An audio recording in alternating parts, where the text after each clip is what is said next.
Hermanos, muy buenos días. Veo que algunos están seguramente tardando en entrar para el culto de esta mañana.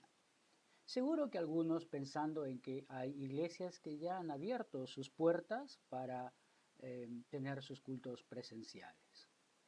Bueno, nosotros también estamos abriendo nuestras puertas el próximo domingo para tener nuestros cultos presenciales. Así que lo que usted tiene que hacer es entrar a WhatsApp de la iglesia y poder inscribirse allí para participar el próximo domingo de los cultos presenciales que tendremos como iglesia a las 8 de la mañana el primer culto y a las 10 de la mañana el segundo culto. Luego en los anuncios daremos más detalles sobre cómo será el próximo domingo nuestro primer culto presencial en el templo que Dios nos ha dado. Hermanos, no sé si ustedes prestaron atención a la canción que acabamos de cantar antes de la lectura bíblica, pero es una canción que mientras la escuchaba me hacía pensar y reflexionar mucho. Esta actitud de corrígeme y hazme saber que no estoy bien. Háblame, por favor corrígeme, aunque duela. Hazme volver al camino. No sé si usted ha pensado en esta letra, pero probablemente esta mañana sea propicio si esa es su condición. Háblame, corrígeme, hazme saber que no estoy bien. Por favor, vuélveme o hazme volver otra vez al camino. Vamos a orar y vamos a pedirle a Dios que nos ayude esta mañana en la meditación de su palabra, mientras damos tiempo para que los hermanos puedan ingresar a nuestra transmisión en vivo y poder así disfrutar juntos de la meditación de la palabra. Pero vamos a orar. Padre, te damos muchísimas gracias. Qué lindo es alabarte y adorarte, Señor, con todo nuestro corazón. Y será lindo, Señor, estar juntos el próximo domingo también, los que puedan estar para adorarte y alabarte, Señor, con todo nuestro corazón. Lo hemos hecho, Señor, y lo seguiremos haciendo en este tiempo a través de estos medios que tú has dado, Señor, para poder mantenernos juntos estudiando tu palabra, reflexionando en ella, meditando en ella, Señor. Y ahora, Dios, esta mañana rogamos que tú, Padre, permitas que tu palabra pueda llegar a nuestras mentes, mover, Señor, nuestros pensamientos, nuestras emociones y cambiar nuestros deseos a tus deseos. Padre, que tu Espíritu Santo, Señor, me guíe. Señor, ayúdame en mis debilidades. Y sé tú, Señor, usándome esta mañana, usando mis labios como instrumento para transmitir tu palabra. En el nombre de Jesús te damos muchísimas gracias. Amén. Amén. Y esta mañana hemos titulado el mensaje Realidad de la vida cristiana. Y hermanos, con qué maestría el apóstol Pablo hace una transición entre los capítulos 1 y 2 y los capítulos 3 y 4. Digo con una maestría extraordinaria porque resume casi totalmente todo lo dicho en los capítulos 1 y 2 de la obra de Cristo en sencillamente 4 versos al empezar el capítulo 3. Mire lo que dice el capítulo 3. Empezando dice, si pues habéis resucitado con Cristo. Bueno, la realidad entonces de la resurrección de Cristo enfatiza también la muerte de Cristo y es a través de la muerte de Cristo y la resurrección de Cristo que podemos tener vida eterna. Y todo eso se ha dicho desde el capítulo 1 al capítulo 2. En segundo lugar, dice también que porque habéis muerto y vuestra vida está escondida con Cristo en Dios. Habla de la seguridad que el creyente tiene al estar en Cristo. Nuestra vida está segura, nuestra salvación está segura. Estamos protegidos por Dios. Y en tercer lugar, versículo 4. Cuando Cristo vuestra fe se manifieste, entonces vosotros también seréis manifestados con Él en gloria. el premio que nos espera después de haber vivido como a Dios le agrada, cuando el Señor venga otra vez. Así que, hermanos, por esa razón el apóstol Pablo dice entonces, los desafía, los exhorta a buscar las cosas de arriba. Buscar las cosas de arriba. Y habla de las cosas prácticas de una manera práctica. Y luego dice, poned la mira. Y habla de poner el corazón, la mente, tus deseos en aquellas cosas que agradan a Dios. Por eso es que en el capítulo 2, en el verso 6, les desafía, dice, por tanto, de manera que habéis recibido al Señor Jesucristo, andad en Él. Andar en Él. El creyente tiene todo lo que necesita en Cristo para vivir como a Dios le agrada. Por esa razón es que el apóstol Pablo en estos versos, del verso 5 hasta el verso 9, puede mandar imperativamente, puede usar 3 verbos en imperativo para que el creyente pueda responsablemente vivir la realidad de su vida cristiana. Por eso comienza diciendo, haced morir. Es un verbo en imperativo, es una orden. No porque el creyente no puede hacerlo, tiene toda la capacidad de parte de Dios para poder hacer eso. Luego le dice en el verso 8, pero ahora dejad, también es un verbo en imperativo. Que el creyente está en la capacidad también de poder dejar ciertas cosas de hacer. Y en tercer lugar, verso 9, no mintáis. También es otro verbo en imperativo. Eso nos habla entonces de que en Cristo estamos totalmente capacitados como creyentes para poder vivir como a Dios le agrade. Es decir, el creyente tiene todo lo necesario, se le ha dado todo lo necesario, no solamente para ser feliz, sino para que pueda vivir de la manera que agrada a Dios, porque ahí se encuentra la felicidad para el creyente en obedecer a Dios, en vivir bajo la voluntad de Dios. Así que nuestra parte tiene que ser interesarnos y apropiarnos en aquellos valores que vienen del cielo, que vienen desde arriba, que vienen de parte de Dios y que están estipulados aquí en la palabra de Dios. Es un tremendo desafío para los creyentes, para los hijos de Dios. Y por eso mi deseo es que esta mañana todos podamos de alguna manera reflexionar y pensar en estos versículos. Creo que lo primero que podemos encontrar aquí es este desafío tremendo, esta exhortación, este pedido del apóstol Pablo que dice que debemos dejar todo aquello que corresponde a nuestra vida anterior. Porque esas cosas no corresponden a la realidad de la vida cristiana. ¿Qué no corresponde a la realidad de la vida cristiana?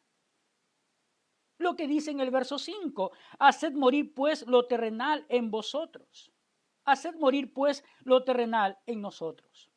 Lo que está diciendo es que el creyente lo tiene todo en Cristo y sus acciones lo que deben hacer es manifestar esa transformación que Dios ha obrado en su vida. Pablo dice en 2 Corintios 5:17, de modo que si alguno está en Cristo, nueva criatura es, somos nuevas criaturas. Debemos manifestar esta nueva forma de vida que debemos tener los hijos de Dios, basados en los valores y en los principios del reino de los cielos, basados en los valores que vienen justamente de arriba. O lo que encontramos como desafío en Romanos capítulo 12, versos 1 y 2, cuando dice, así que hermanos, os ruego por las misericordias de Dios que presentéis vuestros cuerpos en sacrificio vivo, santo, agradable a Dios. No os conforméis a este siglo, sino que transformaos. Y la responsabilidad que tenemos de vivir como a Dios le agrada.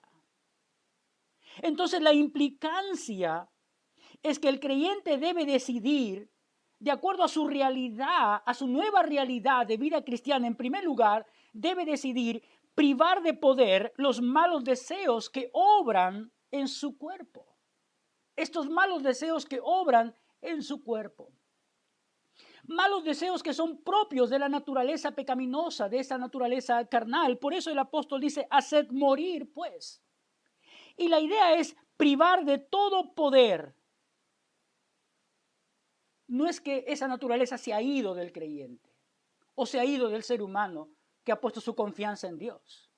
No, está allí, pero ha perdido su dominio, ha perdido su poder, porque hemos sido embestidos con la naturaleza divina, con esa naturaleza que tiene el poder para vivir como a Dios le agrada, gobernada y liderada por el Espíritu Santo. Por eso es que el apóstol Pablo nos manda en Efesios ser llenos del Espíritu Santo. Por eso que se nos dice en Gálatas capítulo 5, busca los frutos del Espíritu Santo. Por esta llenura del Espíritu Santo, por este gobierno del Espíritu Santo en nuestras vidas. Así que la primera realidad es que debemos de privar de poder los malos deseos que obran en nuestro cuerpo. Haced morir pues lo terrenal de vosotros.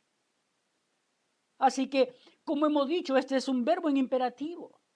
Y está en tiempo presente, lo que indica que es algo contundente, radical, y que el creyente debe hacer pronto, es decir, hacer morir lo terrenal, que ofende a Dios, que es parte y propio de la naturaleza pecaminosa, que corresponde a la vida pasada, que corresponde a la vida anterior, que no tiene nada que ver con esta vida nueva que hemos recibido en la persona de Cristo, pero que lamentablemente algunos creyentes pueden seguir viviendo como si no tuvieran a Cristo en sus vidas. Y eso es lo triste. Ahora, miren lo que dice, miren estas cosas que el apóstol Pablo dice, debemos de privar de poder. Debemos de privar de poder los malos deseos que obran en nuestro cuerpo. Es decir, no debemos dejar que estos deseos se enseñoreen de nuestro cuerpo de tal manera que nuestros cuerpos obren en relación a estos deseos. ¿Cuáles son esos deseos que ofenden a Dios? Que luego vamos a ver las consecuencias de no vivir la realidad, esta realidad de la vida cristiana. Dice, en primer lugar, dice, debemos hacer morir pues lo terrenal en vosotros, y empieza por la fornicación. El término en el idioma original, en el idioma griego, es porneía. La palabra hace referencia a actos de prostitución, de adulterio, de incesto. La referencia es a todo pecado de naturaleza sexual, a todo acto que va contra lo establecido por Dios en el área sexual. Es propio. Todas estas acciones, hermanos, es propio ¿de qué? Del mundo en el cual estamos viviendo. Dígame usted, si no es propio este acto de fornicación en la mayoría de seres humanos. Hoy en día no se espera el matrimonio para tener estas experiencias sexuales en su vida. Es al contrario, el hacer esto parece darle cierto estatus a las personas. Parece ser que uno se hace más popular a medida que activa su vida sexual. Tenemos un caso triste, terrible, entre creyentes en la carta de Pablo a la iglesia en Corinto. Lo que estaba pasando allí en la iglesia es triste lo que el apóstol Pablo dice. Escuchen bien, dice, de cierto se oye que hay entre vosotros fornicación, y tal fornicación que ni aún se nombra entre los gentiles. Es decir, el creyente puede llegar a vivir aún peor que un gentil si no cuida su vida espiritual, si no cuida su relación con Dios, si no se apropia de todos aquellos recursos que Dios nos ha dado para vivir como a Él le agrada. Y hermanos, vivimos en una sociedad altamente sexualizada. Si no, miren ustedes todas las propagandas en los medios masivos de comunicación. Usted no puede mirar un programa en la televisión si es que no haya en ese programa un acto que tiene que ver con la vida sexual.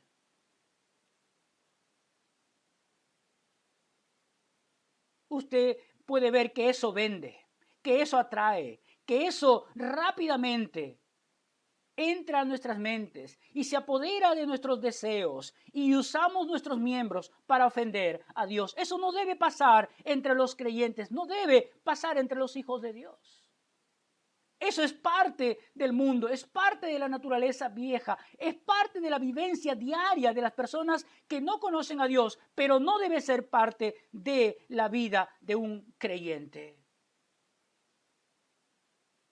Tenemos los recursos necesarios de parte de Dios, el poder de Dios actuando en nuestras vidas, en la persona del Espíritu Santo, para poder rechazar este acto de fornicación.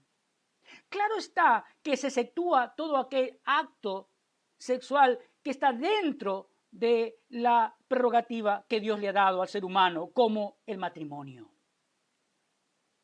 Aunque también aquí se tiene que excluir todo aquello que va contra la naturaleza de la vida sexual establecida por Dios.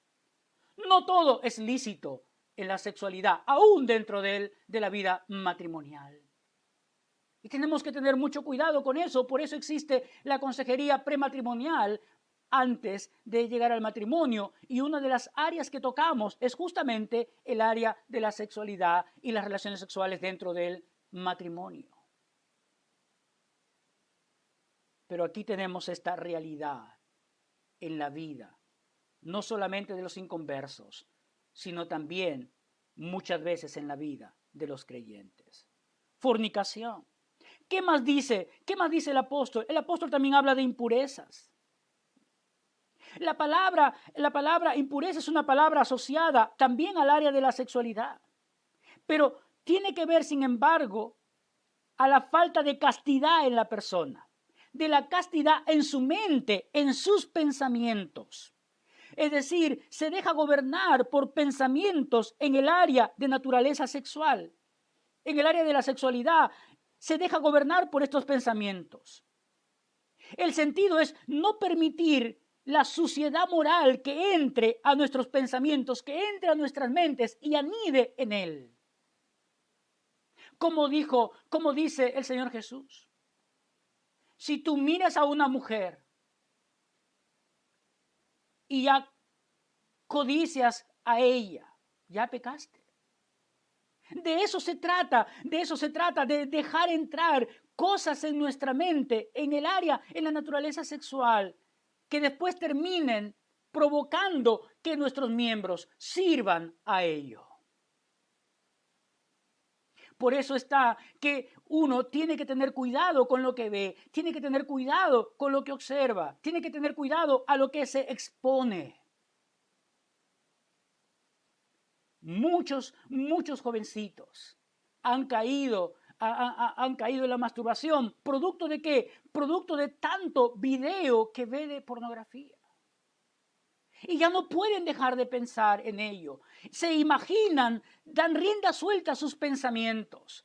Lo sé, hermanos, qué triste es eso cuando los pensamientos se apoderan de tu mente y no te dan libertad para poder controlarlos. Sencillamente se acumulan allí y te desespera el no poder controlar ese tipo de pensamientos. Tarde que temprano vas a ir a parar a un especialista en esa área de la mente, que son los psiquiatras.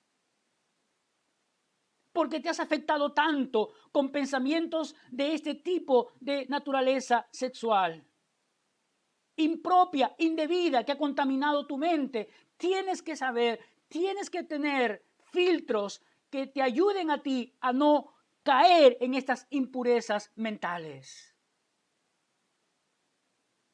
Y los padres tenemos que tener cuidado con nuestros hijos. Sí, el mundo está en ello. Por eso vemos tanta violación de niños, tanta violación y abuso de hombres, de mujeres en el mundo. Y cuando se trata de investigar a esas personas que hacen estos actos sexuales reñidos, uno se da cuenta que han sido expuestos o a violencia sexual o también a materiales sexuales de pornografía. Y obviamente han dado rienda suelta a sus pensamientos, no pueden manejar su mente y obviamente caen en la violencia sexual. El apóstol Pablo dice, el creyente tiene que cuidar también su mente de estas impurezas.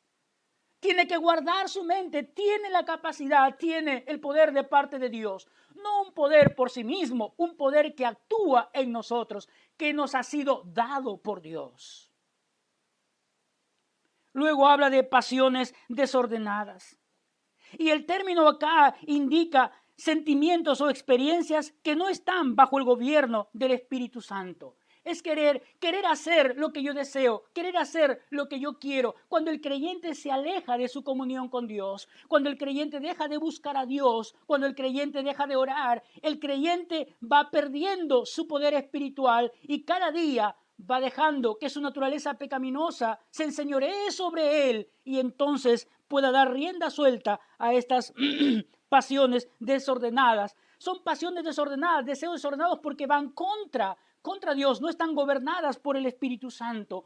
Como dice, por ejemplo, el apóstol Pablo en Romanos capítulo 1 y el verso 26, hablando justamente del hombre que no conoce a Dios, del hombre natural, de aquel hombre que está expuesto. Por eso Dios los entregó a pasiones vergonzosas, pues aún sus mujeres cambiaron el uso natural por el que era contra naturaleza. Es propio de la naturaleza pecaminosa, es propio del hombre sin Dios el que va tras estas pasiones desordenadas porque no tiene el gobierno de Dios en su vida a través del Espíritu Santo. Pero el creyente no, el creyente sí tiene el Espíritu Santo en su vida y tiene que dejarse gobernar por el Espíritu Santo de tal manera que no pueda dar rienda suelta a estas pasiones desordenadas, a estos malos deseos. El apóstol Pablo, hablando en 1 Tesalonicenses capítulo 4 y el verso 5, dice, no en pasión de concupiscencia como los gentiles que no conocen a Dios. Entonces, los deseos, las pasiones desordenadas son propias de los inconversos, pero no debe ser propia de los creyentes. Por eso es que dice, haced morir, y haced morir tiene que ver con privar de poder a los deseos de la carne que van contra el Espíritu, Luego el apóstol Pablo dice no solamente pasiones desordenadas, sino dice también malos deseos. Y esta palabra es una palabra compuesta que tiene que ver con la concupiscencia, deseo de lo prohibido, es decir, que aunque sabemos que está mal, anhelamos hacerlo. Aunque sabemos que ofende a Dios, anhelamos hacerlo. ¿Cuándo es que un creyente puede caer en ello? Cuando un creyente puede caer en ello? Bueno, lo dice Santiago en su carta, en la carta de Santiago. Ustedes pueden mirar en el capítulo 1, allí está establecido la forma como llegamos a caer en ello. Escuche lo que dice. Cuando alguno es tentado, no diga que es tentado de parte de Dios, porque Dios no puede ser tentado por el mal, ni Él tienta a nadie, sino que cada uno es tentado cuando de su propia concupiscencia es atraído y seducido. Entonces la concupiscencia, después que ha concebido, da a luz el pecado, y el pecado siendo consumado, da a luz la muerte. Es el proceso natural cuando un creyente se descuida, cuando un creyente deja de ser gobernado por el Espíritu Santo, cuando un creyente ha callado la voz del Espíritu por su lejanía de las cosas espirituales. Entonces da rienda suelta a estos malos deseos que se oponen a lo que Dios quiere. Y hermanos, ¿cuánto dolor te ahorrarías si camináramos como Dios desea? Por eso me impactó la canción de esta mañana. Corrígeme y hazme saber que no estoy bien. Háblame, por favor, corrígeme. Y aunque duela, hazme volver al camino. Aunque duela. Es mejor caminar bien con Dios que exponerse a Dios, como lo vamos a ver luego. Luego habla de avaricia, que es idolatría, porque así termina el verso 5, y avaricia, que es idolatría. El deseo de tener más. El deseo de tener más, pero en el sentido de dinero, en el sentido de tener más economía, más cosas materiales, y eso se traduce como codicia. Y el apóstol Pablo lo asocia con la idolatría. ¿Por qué? Porque las cosas materiales se vuelven el señor de la vida del creyente y desplaza a Dios de la vida suya. Por eso el Señor Jesús dijo, nadie puede servir a dos señores porque amará a uno y aborrecerá al otro. Ese es propio de los inconversos, es propio de los que no son hijos de Dios. Pero no debe ser así con los creyentes. Los creyentes sabemos que todos los recursos vienen sencillamente por la misericordia, por la gracia de Dios a nuestras vidas, para satisfacción de nuestras necesidades. Pero esto no es lo que le da sentido a nuestra vida. Esto no es lo que le proporciona sentido a nuestro existir. No. Dios tiene que ser el centro de nuestras vidas. Así que la asociación de la avaricia con la idolatría es querer más. Y si lo asociamos con todo lo dicho anteriormente, tendríamos que decir que el hombre que se descuida, el creyente que no priva de poder a la naturaleza pecaminosa de su ser, quiere más fornicación, quiere más impurezas, quiere más pasiones desordenadas, quiere más malos deseos, quiere más cosas materiales que lo alejan y lo siguen alejando de Dios. Tenemos que tener cuidado. Por eso esa es una realidad que no podemos evitar.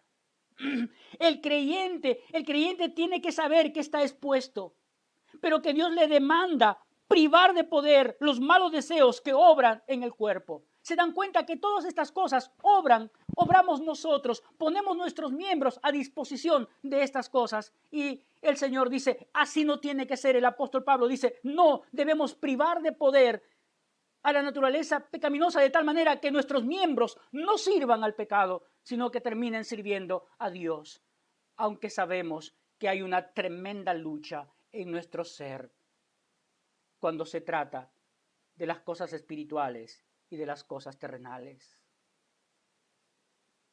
Dios nos ayude, Dios nos guarde de eso. Dios te guarde de eso. Y si algo está pasando de estas cosas en tu vida, es momento de ir a Dios. Es momento de buscar a Dios y pedir perdón. Y volver otra vez, como la canción decía, hazme saber, corrígeme aunque duela, pero vuélveme otra vez al camino. Si esta mañana hay alguien que está así, perdido, extraviado, pero es un hijo de Dios, vuelve al camino aunque duela. Pero vuelve al camino, porque vas a ver a lo que te expones cuando hablemos luego de los versos 6 y 7 y el verso 9. No, tenemos que privar de poder los malos deseos que obran en nuestro cuerpo. En segundo lugar, pensando también en el verso 8, es que debemos sacar fuera de nuestra práctica de vida todo aquello que va contra el prójimo también. Lo primero que hemos hablado es lo que nosotros hacemos con nuestro cuerpo. Pero no solamente eso tenemos que hacer morir, sino que también tenemos que privar de poder, sacar de nuestras vidas toda aquella práctica que va contra el prójimo. Porque también hacemos cosas contra el prójimo, que van contra el prójimo.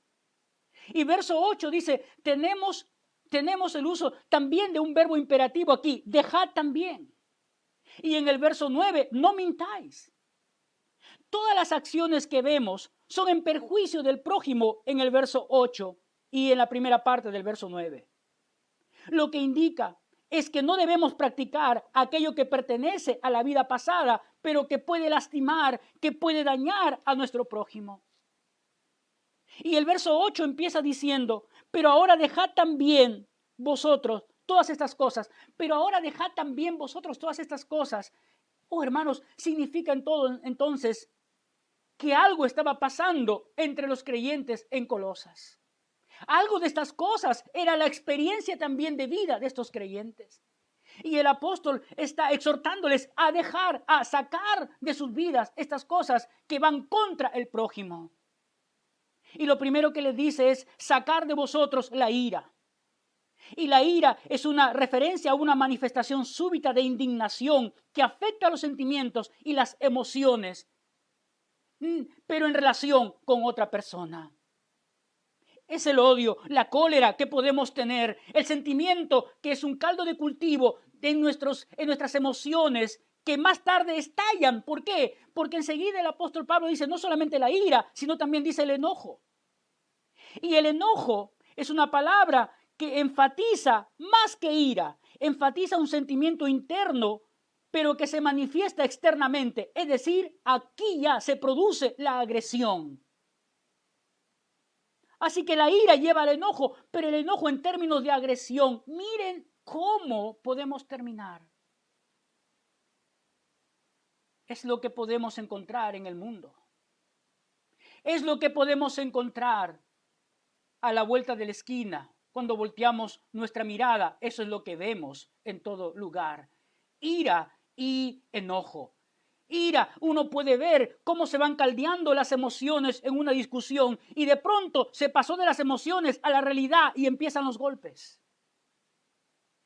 Suele pasar también entre creyentes.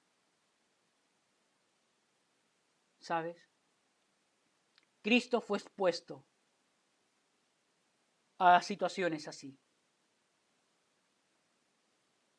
Pero dice que siempre mantuvo la ecuanimidad.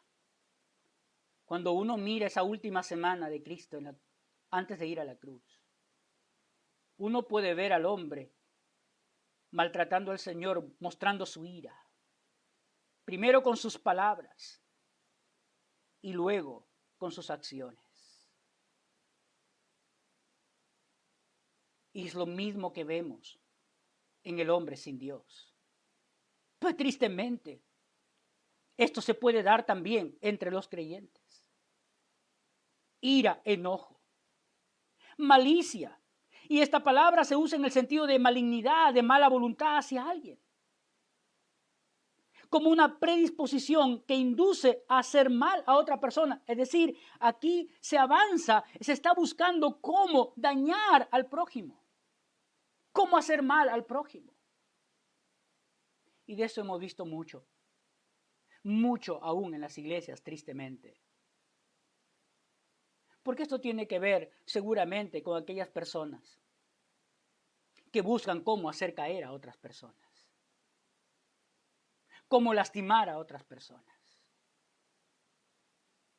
Todas estas tres primeras cosas, ira, enojo y malicia, tienen que ver con el carácter.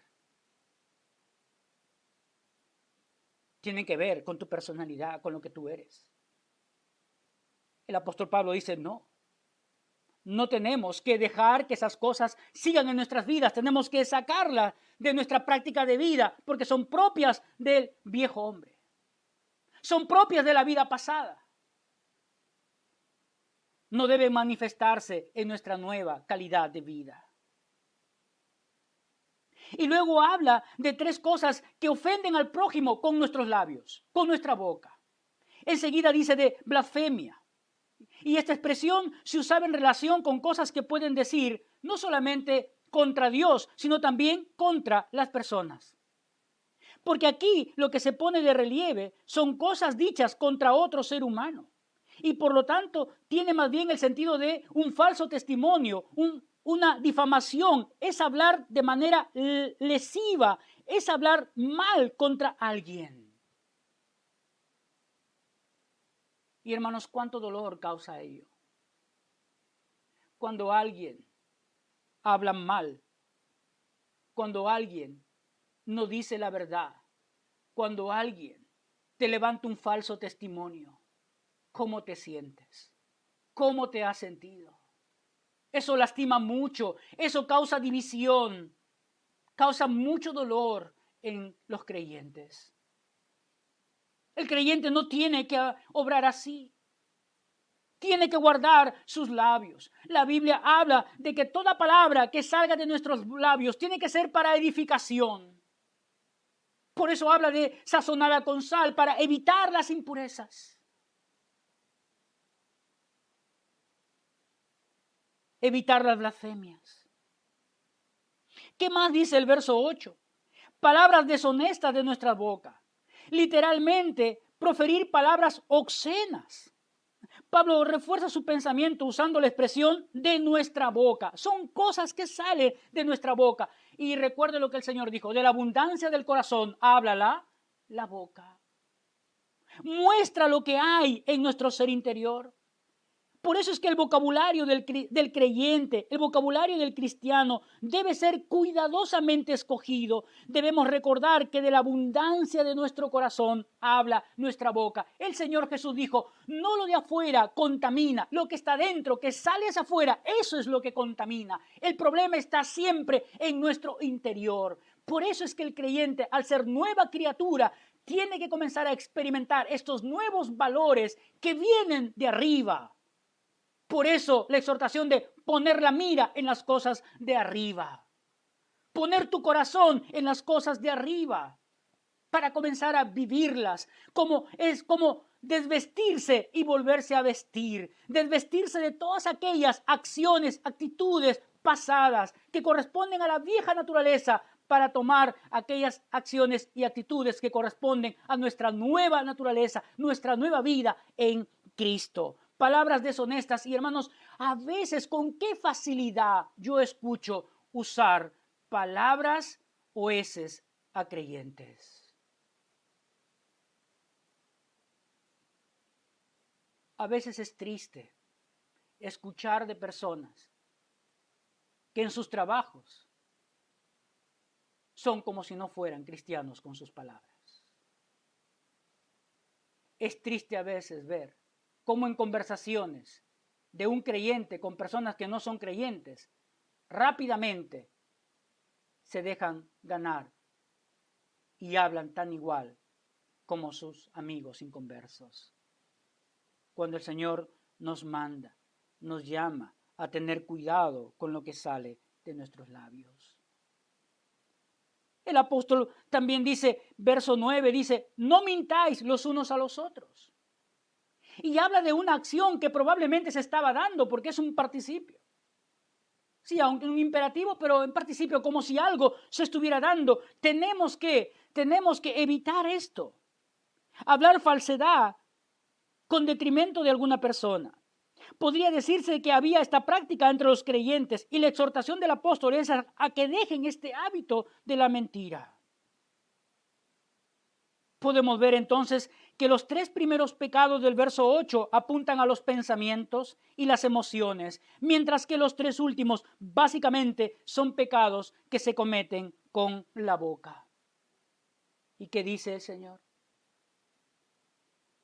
Recordemos otra vez lo que dice el apóstol Pablo en Colosenses 2, verso 6. Por tanto, de la manera que habéis recibido al Señor Jesús, andad en Él. O como Pablo dijo en Gálatas capítulo 2, de manera que ya no vivo yo, sino que Cristo vive en mí. Y lo que vivo ahora en la carne, lo vivo en la fe del Hijo de Dios, el cual me amó y se entregó a sí mismo por mí. Vivir a Cristo a través de nuestras vidas, o dejar expresar la vida de Cristo a través de nuestras vidas. Es la exhortación del apóstol Pablo. Ahora miremos rápidamente el impacto de no vivir lo que somos. El impacto de no vivir esta realidad de esta nueva vida en Cristo. ¿Cuál es el impacto? El no vivir como creyentes tiene consecuencias sobre nuestras vidas. Y seguramente muchos creyentes hoy en día están sufriendo las consecuencias de hacer con su cuerpo y con el prójimo aquello que ofende a Dios. ¿Qué es lo primero que dice el apóstol Pablo, verso 6, de las consecuencias? Hablando de las cosas del verso 5 y obviamente como continúa en el verso 8, es ambas cosas despiertan ¿qué? Cosas en las cuales la ira de Dios viene sobre los hijos de desobediencia. Y la primera consecuencia es que nos exponemos a la ira de Dios. Estos pecados y estos vicios traen como resultado ineludible el juicio de Dios sobre nuestras vidas. Así que en este texto Pablo asocia dichos pecados a la ira de Dios. La ira de Dios tal como será derramado sobre la humanidad en el juicio final también, como dice 1 Tesalonicenses, capítulo 1, verso 10, capítulo 5, verso 9. Así que esa es una razón por la cual el Hijo de Dios debe apartarse de tales pecados, porque esos pecados solo pueden ser cometidos por hijos de desobediencia, por aquellos que no se conforman a la voluntad de Dios, aunque son creyentes, actúan como inconversos, quedamos expuestos a la ira de Dios, como dice el apóstol Pablo en Romanos capítulo 1 y el verso 18.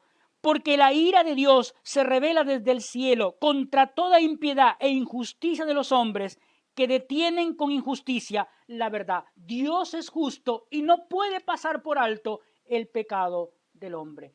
Más aún el pecado de los creyentes, sus hijos. ¿Te expones a la ira de Dios? Piensa ahora en tu condición. Piensa ahora en cómo estás caminando. Piensa ahora en las circunstancias que tienes, en lo que estás viviendo, y quién sabe, ahí está la razón de por qué te pasa lo que te está pasando ahora. Así que una de las consecuencias es que quedamos expuestos a la ira de Dios. Creo que una segunda consecuencia es que quedamos expuestos también a que estamos viviendo en la carne. Sí, porque el apóstol Pablo dice, habiendo despojado del viejo hombre con sus hechos. La idea es que la identidad pasada, ya hemos sido regenerados. Ya no debemos andar en el viejo hombre, que tuvo su origen en Adán.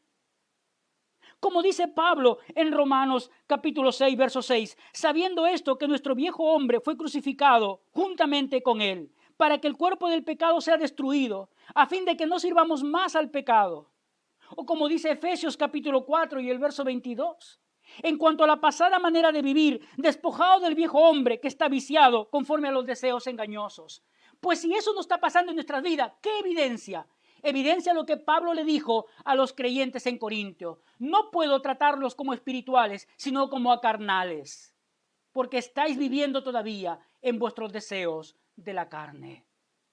Por eso tremendo lo que dice en capítulo 2 de Corintios, capítulo 6, que habla acerca de entregar nuestros miembros como una ramera se entrega. El apóstol Pablo es duro porque está hablando de que quedamos en evidencia de que estamos viviendo en la carne como consecuencia también. Así que una consecuencia es que quedamos evidenciadamente queda que nuestra vida cristiana está siendo vivida en nuestros deseos carnales. O en tercer lugar, y lo más triste, es que sea una evidencia de que no somos creyentes. Sí, porque el verso 7 dice, en las cuales anduvisteis en otro tiempo cuando vivíais en ellas. El apóstol hace referencia que esta forma de vida pertenece a los incrédulos, no a los hijos de Dios, porque los hijos de Dios han muerto en Cristo y han resucitado a una nueva vida en Cristo. Por eso dice la Escritura, de modo que si alguno está en Cristo, nueva criatura es. Las cosas viejas han pasado, he aquí, todas son hechas nuevas. Mire las consecuencias. O nos exponemos a la ira de Dios, o estamos viviendo en nuestra carne, o sencillamente no hemos experimentado la salvación y somos inconversos. Y somos incrédulos. En ambos casos, seguimos expuestos a la ira de Dios. ¿Cómo terminamos esta mañana? Permíteme terminar de esta manera. La vida práctica del verdadero creyente requiere la toma de una decisión a renunciar al pecado y a toda actitud contraria a la santidad de Dios. A la santidad de Dios. Todo ello requiere de una dependencia absoluta del Espíritu Santo en nuestras vidas. Por eso, es imperativo que el cristiano prive de poder en su vida todo lo que agrada, todo lo que desagrada a Dios y ponga de manifiesto los frutos del Espíritu Santo en su propia vida. Que Dios nos ayude a caminar como a Él le agrada. Otra vez, recuerda lo que hemos cantado esta mañana. Corrígeme y hazme saber que no estoy bien. Háblame, por favor, corrígeme, y aunque duela, hazme volver al camino. Oremos. Padre, te damos gracias por tu palabra esta mañana. Rogamos tu bendición sobre nuestras vidas. Señor, renueva tú en nuestro corazón, Señor, el deseo profundo por las cosas de arriba, el deseo profundo de poner nuestra mirada en las cosas de arriba. Porque allí estás tú, Señor, sentado a la diestra del Padre con autoridad. Y nos has dado tu Espíritu Santo para que gobierne nuestras vidas a la luz de tu palabra, para no vivir más en la inmundicia del pecado, para vivir en santidad, en santificación del Espíritu, cada día obrando en nuestras vidas. Padre, oro por todos aquellos que se han desviado del camino, por todos aquellos, Señor, que están viviendo lejos de ti, aún siendo creyentes, que esta mañana hayan tenido la oportunidad de reflexionar y que tu gracia y tu misericordia los traiga de regreso al camino. Pero oro por aquellos que sin ser creyentes saben que están expuestos a tu ira. Sabe, Señor, que tú no puedes pasar por alto el pecado del ser humano. Muéstrales tu gracia y tu misericordia, Señor.